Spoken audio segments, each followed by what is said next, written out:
और अब बात देश में लगातार बढ़ती डिजिटल अरेस्ट की घटनाओं की।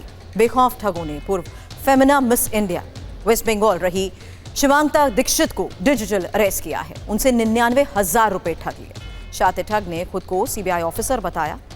शिवांगिता दीक्षित को 2 घंटे डिजिटल अरेस्ट रखा। बैंक खाते में मनी लॉन्ड्रिंग और बच्चों के अपहरण की रकम आने की बात कहकर डराया, जिससे शिवांगिता घबरा गई। ठगों के अकाउंट में 99,000 रुपए ट्रांसफर कर दिए और इसके बाद अपने साथ हुई घटना की जानकारी उन्होंने अपने पिता को दी।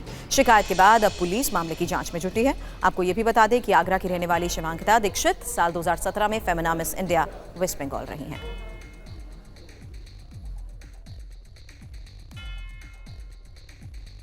देश में साइबर अपराधों में तेजी देखने को मिल रही है और इसमें सबसे नया ट्रेंड डिजिटल अरेस्ट का है, जिस पर प्रधानमंत्री भी चिंता जता चुके हैं। अब डिजिटल अरेस्ट के खिलाफ देश में मुहिम चलाई जा रही है और जनता को जागरूक भी किया जा रहा है। लेकिन साइबर अपराधी फिर भी अपने मंसूबों में कैसे कामयाब हो रहे हैं, उसी की एक डिटेल आपके सामने। क्योंकि इसी साल जनवरी से लेकर अक्टूबर तक 2,141 करोड़ रुपए सिर्फ डिजिटल अरेस्ट के जरिए ठगे गए हैं।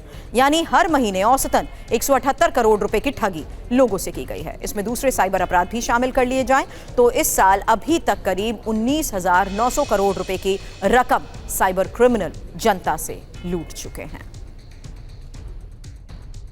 अब कैसे डिजिटल अरेस्ट का खौफ दिखाकर जनता से हर महीने रकम लूटी जा रही है, एक डेटा आपके सामने रखते हैं। क्योंकि डिजिटल अरेस्ट से 2024 में कितनी ठगी हुई है, ये मंथ वाइज एक डिटेल, जहां देखिए कैसे इजाफा हो रहा है। क्योंकि जनवरी में जहां 95 करोड़ 94 लाख रुपए लूटे गए, वहीं फरवरी में 106 करोड़ 131 करोड़ मार्च में, जबकि अप्रैल में 150 और मई में 219 करोड़। ये डेटा देखिए किस तरीके से ग्राफिकली इंफॉर्मेशन आपके सामने रख रहे हैं कि जनवरी से लेकर ये पूरा डेटा अक्टूबर तक सामने आ चुका है, जहां जून में 249 करोड़, जुलाई में 419 करोड़, जबकि अगस्त में 298 करोड़ और सितंबर में 361 करोड़, जबकि अक्टूबर में 110 करोड़ 30 लाख। ये वो आंकड़े हैं जो अब साफ कर रहे हैं कि कैसे डिजिटल अरेस्ट की इन घटनाओं को अंजाम देते हुए लोगों से ठगी को अंजाम दिया जा रहा है। लेकिन किस किस राज्य में ऐसा अभी तक ये करने में कामयाब रहे हैं और कौन कौन से ऐसे राज्य हैं जहां पर सबसे ज्यादा साइबर क्राइम हुए हैं, उसी की एक डिटेल इंफॉर्मेशन अब आपके सामने। क्योंकि तमिलनाडु में ऐसे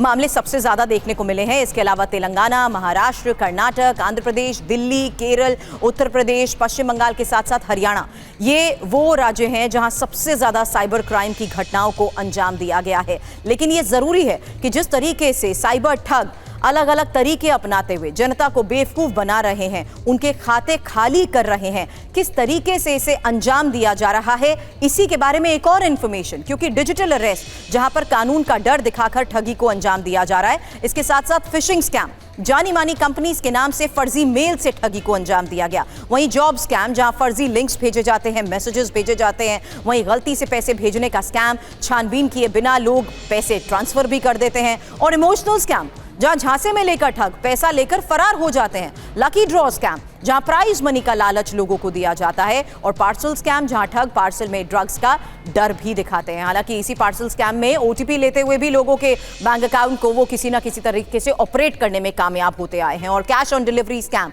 असली शॉपिंग ऐप जैसी मिलती जुलती वेबसाइट से ठगी, इन्वेस्टमेंट स्कैम, जहां स्कीम में इन्वेस्ट करने पर बड़े रिटर्न का झांसा, और लोन स्कैम, बिना डॉक्यूमेंट्स के लोन का लोगों को झांसा दिया जाता है। अब डिजिटल अरेस्ट से बचने के लिए साइबर एक्सपर्ट्स की बात सुननी भी बहुत जरूरी है। सुनिए साइबर एक्सपर्ट वंदना घोलिया क्या बता रही हैं। डिजिटल अरेस्ट एक ऐसा प्रोसेस है जिसमें साइबर क्रिमिनल एक टारगेट को या एक विक्टिम को एक लैपटॉप या कंप्यूटर के सामने या मोबाइल फोन के सामने बंदी बनाकर रखते हैं, इसीलिए उसको अरेस्ट कहा जाता है। साइबर क्रिमिनल्स के पास जो सबसे पावरफुल हथियार होता है वो होता है फियर और अर्जेंसी। तो सबसे पहले वो फियर लोगों के दिमाग में प्लांट करते हैं कि आप एक टेररिज्म के एक्ट में पकड़े गए हो, या फिर आपके बैंक अकाउंट से कुछ इस तरह की ट्रांजैक्शंस हुई हैं जो टेररिस्ट ऑर्गेनाइजेशन से लिंक्ड है, या फिर आपने कोई ऐसा पार्सल कहीं भेजा है जिसमें ड्रग्स निकले हैं। तो इस तरह की फियर मॉन्गरिंग करते हैं और उसके बाद वो हर चीज को अर्जेंसी से लिंक कर देते हैं ताकि उस इंसान को, विक्टिम को सोचने समझने का टाइम ना मिले बिल्कुल भी। साइबर क्राइम्स का सिर्फ एक ही तोड़ है और वो है साइबर अवेयरनेस। लोगों को इसके बारे में इंफॉर्मेशन देना, जानकारी देना, शिक्षा देना और लगातार उससे रिफ्रेश करते रहना, क्योंकि साइबर क्रिमिनल्स बहुत तेजी से क्राइम्स को इन्वेंट कर रहे हैं।